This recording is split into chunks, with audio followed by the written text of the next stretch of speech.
Müxalifət lideri Əli Kərimli də belə şərhidir. Polis zoruna baxmayın, o siyasi güc deyil. Azərbaycan hakimiyyəti siyasi baxımdan çox zəif və qabiliyyətsizdir.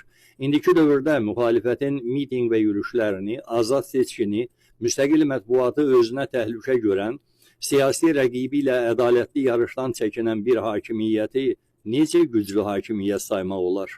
İndi məlum olur ki, trolların və korrupsionerlərin hakimiyyəti nəinki miting, debat və azad seçkini, hətta müxalifətin şəhidlər xiyabanına kollektiv ziyarətini də özünə təhlükə görür. Əslində biz bunu bilirdik. Avtoritar rejim düz 2014-cü il 20 yanvar ziyarətindən başlayaraq 12-ci ildir bizim şəhidləri ziyarətimizə müxtəlif təxribat və zoraki müdaxilələrlə mane olur.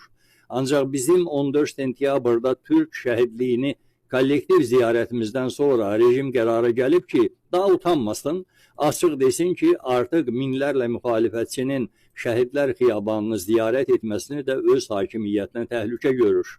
Rejim Milli Məclisin İnsan Hüquqları Komitəsinin sədri Zahid Orucun dili ilə şəhidlər xiyabanını da ziyarətçilərin ilk növbədə müxalifətin üzünə qapatmağa hazırlaşdığını anons edib.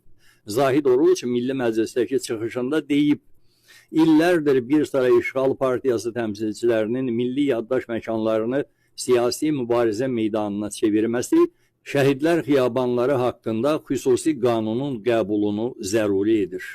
Azərbaycanın dövlət müstəqilliyini bərpa etmiş və 1-ci Qarabağ Savaşında sıralarından minlərlə şəhid vermiş bir siyasi qüvvəni, hazırki müxalifəti işğal partiyası adlandırmağın hansı ağlın və vicdanın məhsulu olduğunu müzakirə etmək istəmirəm. Bizi artıq heç nə təəccübləndirmir. Xalqımız ona da şahiddir ki, biz heç vaxt şəhidlər xiyabanını siyasi mübarizə meydanına çevirmirik. Bu ağ yalandır.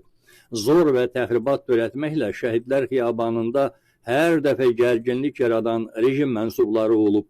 Şəhidlər xiyabanını xalqın üzünə bağlamaq isə birbaşa anti-milli hərəkət olar, şəhidlərin ruhunu incidər, şəhid doğmalarını və bütövlükdə xalqımızı təhqir edər. Tarix sübut edir ki, rejimlər bütün hədləri aşıb xalqın hissiyyatına toxunanda öz sonlarını da sürətləndirmiş olurlar. Şəhidlərimizdən əl çəkin.